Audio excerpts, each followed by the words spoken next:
Elon Musk, what's the vision here? What are you trying to do to the car industry? Well, I'm trying to accelerate the advent of sustainable transport, so try to get the car industry to move towards electrification faster than they would otherwise move. So the fundamental value, long-term value that I see for Tesla is serving as a catalyst to accelerate the transition to sustainable transport. Why electric cars? Why is that important? Well, electric cars are zero emission at the car level, so they're not producing CO2 or nitrous oxide or sulfur oxides or any of the sort of the noxious gases that any kind of combustion engine car would produce. And so if we can have sustainable energy production and combine that with electric cars, we have a long-term sustainable future. And how's that going? I mean, you've made a deal of progress, but do you see us all having electric cars in 10 years' time, or is it going to be always a minority pursuit? No, I think all transport, with the exception of rockets, will go fully electric. So that's why, I mean, I see the value of Tesla as an accelerant, as a catalyst in that transition. I think Tesla, maybe when one looks back on it from an historical perspective, it might accelerate that transition by a decade, maybe more. Now, this is a great car, it's an exciting drive, but at the moment, it's just for the rich, isn't it? Is this really going to mean anything for the mass market? Yeah, I mean, the Tesla strategy from the beginning has been to start off with a low-volume, high-priced car. That was the sports car that we first did in partnership with Lotus. And then we have the Model S, which is kind of a mid-priced, mid-volume car. And actually, when you look at the price of the Model S, inclusive of the cost of petrol, it actually is a lot more competitive than you'd think. I'm not going to be able to afford one of these, and nobody I know is. Well, I think it's certainly not a low-priced car. I'm just saying that if you were to lease or finance the car and compare the lease or finance cost with a much lower cost of operation of an electric car, your monthly cost of transport is a lot more competitive than it may seem at first glance just looking at the price of the car. But are you on the road to producing a model that far more people could aspire Yes. to? So the Model 3, that's the third part of our strategy, which is to produce a high-volume, low-cost car, and we expect to be in production with that at the end of next year. Is that all on schedule, and what are the ambitions for that car? Is that the one that will really make this revolution that you've been talking about happen? No question, in order to have a substantial effect on transportation, we have to make the cars affordable. So I think the Model 3 is extremely important as part of that strategy. Unless there's an affordable car, we will, as you alluded to earlier, only have a small impact on the world.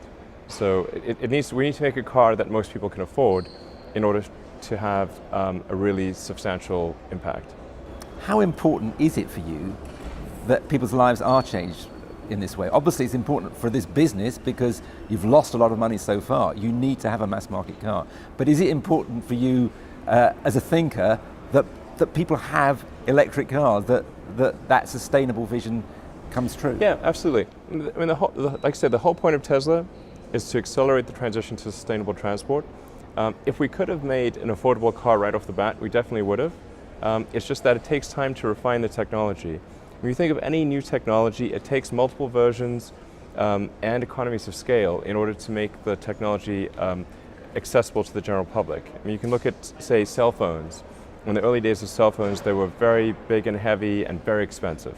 But with successive design iterations and scaling up the production, we've brought it to the point where for $100 you can buy basically a supercomputer in your pocket. How soon will most people have an electric car? Is this a very long-term vision, or is it going to happen soon? Well, I think it's going to happen sooner than people think. I mean, the typical curve of new technology adoption, it's like an S-curve. So it starts off quite slow, and generally people tend to base their predictions on a straight line. as opposed to a curve fit. But when you have an S-curve of adoption, if you make a straight line extrapolation at the beginning of that S-curve, it's always going to underestimate the actual adoption rate. But if you look at, say, what Tesla's doing, every year we are doubling our total cumulative production. So at the beginning of last year, we had 50,000 cars in total on the roads worldwide. And then last year, we produced another 50,000 cars. So the total fleet of Tesla vehicles doubled last year. And it will approximately double again this year. Meanwhile, Detroit, the traditional motor makers, seem to have woken up. Is it not true that the likes of BMW are eventually more likely to bring electric vehicles to the masses than Tesla? Well, I say more power to them. I would certainly encourage their actions on electric vehicles. And for all manufacturers, I hope they produce as many electric vehicles as soon as possible. That's the right thing for the world. What do you think their record has been like so far? Has Detroit and the traditional motor industry been caught napping? Well, they didn't really believe in electric cars. They didn't think that it was technologically possible to create a compelling electric car. And they felt that even if someone did create an electric car with long range and high performance, that people wouldn't want to buy it because they have some deep love of gasoline, and that it's vital to be able to refuel in 5 minutes. So with Tesla, we were able to disprove those axiomatic errors. So with the Tesla Roadster, we were able to show that you can in fact create a very fast, attractive, high performance, great handling electric car. And that if you made such a car with long range, and if you make such a car, people would buy it. So with the Tesla Roadster, in fact, that's really what got General Motors to do the Chevy Volt, and Nissan to do the Leaf.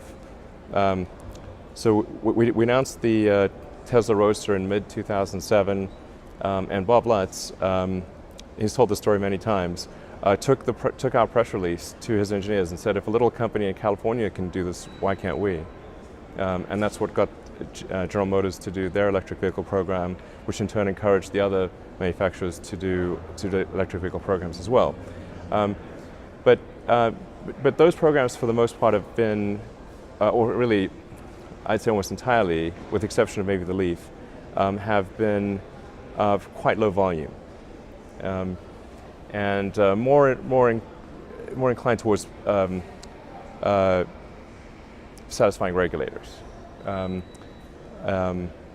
But now I think we are seeing a change, because people are seeing that Tesla is able to sell quite a few electric cars in a normal car segment, in the premium sedan segment. In fact, we were the best-selling car in our segment in the United States last year.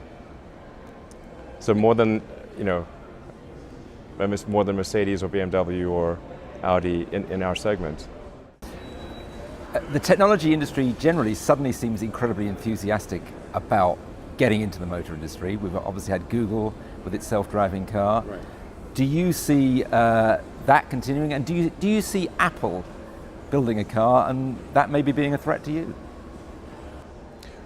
Well, I think I would encourage more participation by whoever it is to create electric vehicles. It's quite hard to do, but I think companies like Apple will probably make a compelling electric car. It seems like the obvious thing to do. Are you betting that that's going to happen? Have you heard anything? Well, it's pretty hard to hide something if you hire over 1,000 engineers to do it. So you think Apple is serious about it? Yeah, I do. This is an open secret. And will that be a threat to you, or will that just expand the industry? I think it will expand the industry. Certainly Tesla would aspire to still make the most compelling electric vehicles. That would be our goal.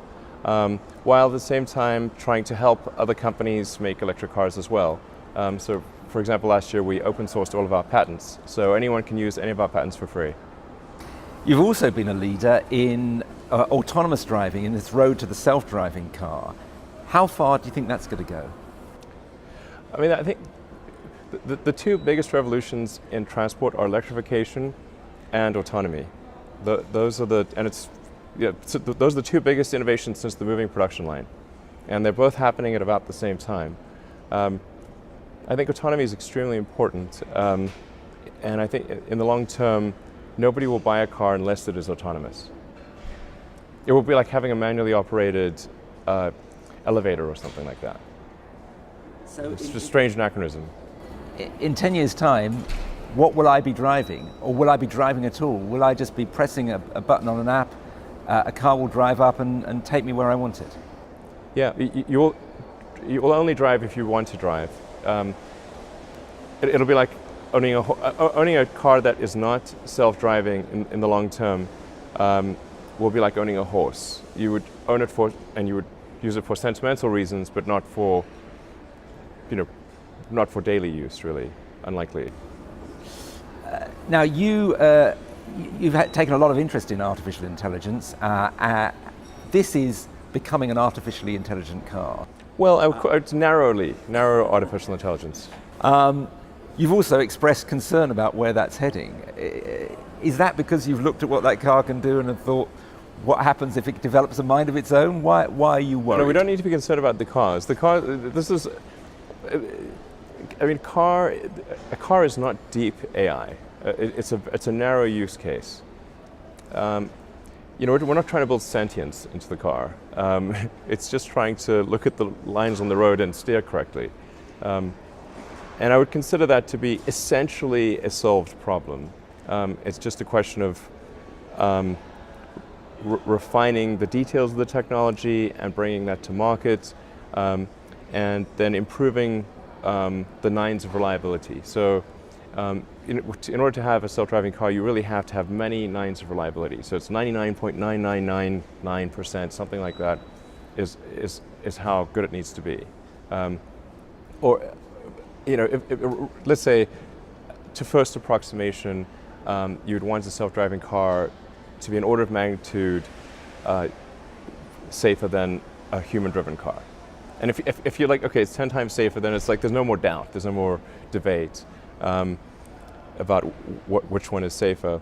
But it's still a narrow use case. The cars are not going to develop consciousness or decide that they want to take over the world or something like that.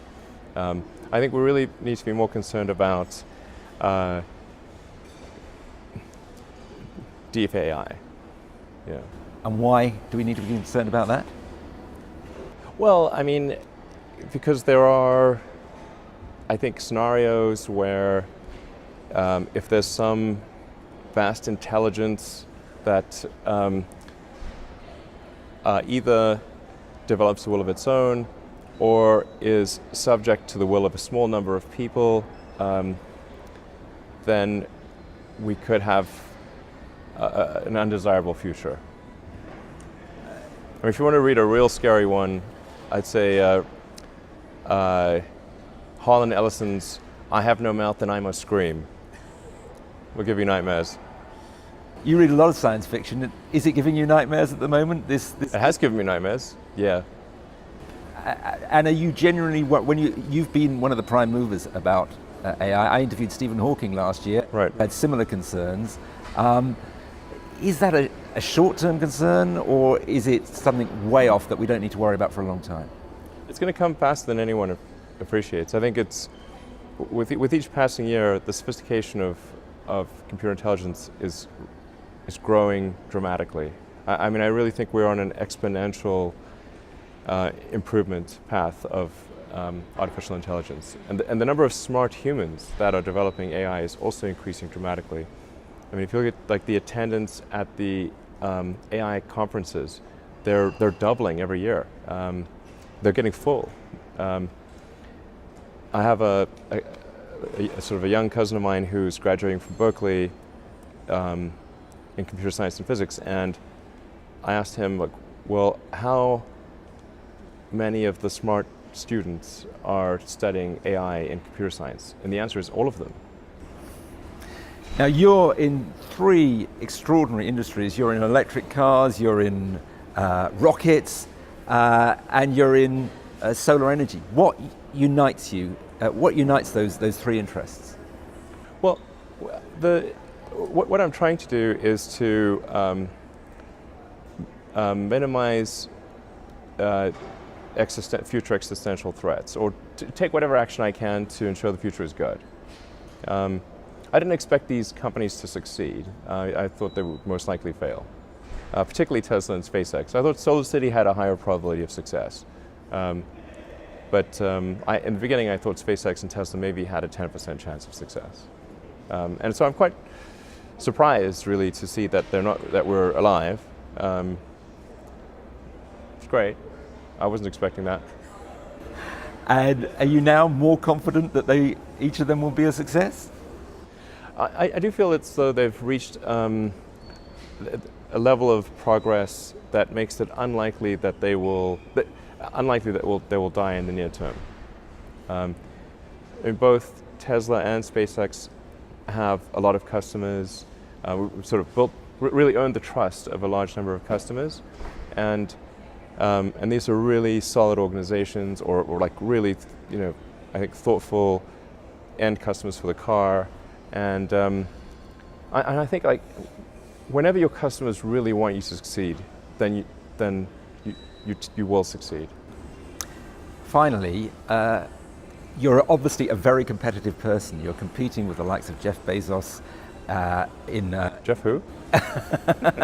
in rockets. You're competing with Detroit in the motor industry. You're competing with regulators when it comes to SolarCity. What drives you? Is it just I am right and they're all wrong? Well, no. I mean, I actually really take the position that I'm always to some degree wrong, and the aspiration is to be less wrong. We're always to some degree wrong. It doesn't matter who you are. And I think trying to minimize the wrong-headedness over time is that, I believe in that philosophy. I mean, I think there's some things that are important for the future: sustainable energy, obviously, sustainable transport, ultimately becoming a multi-planet species, and traveling out there among the stars. I think those are great things. Those are the things that make me like the future or be inspired about the future. Whereas if those things don't happen, the future, I think, looks quite dim. I just feel quite fortunate that we've made the progress that we have on those fronts, and we'll aspire to make more progress in the future.